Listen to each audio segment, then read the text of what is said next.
ភាសាខ្មែរថ្នាក់ទី4កំណាព្យច្បាប់ប្រុសបទព្រហ្មកិច្ចរៀនបទ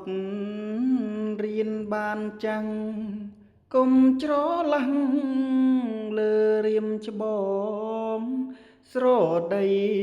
នឹងអ្នកផងពាក្យឲ្យគូ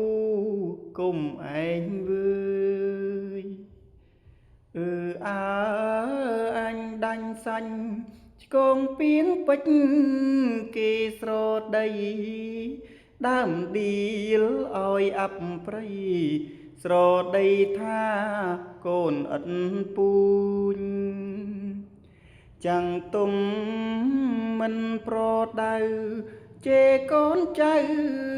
ទៅវាខូចគេថាកូនអត់ពូជមិនដឹងច្បាប់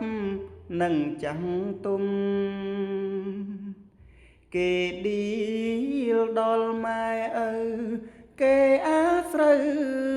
ស្អុយរហុំគេស្ដីដើមជាវជុំដំនាលនោះមកដល់ចាំង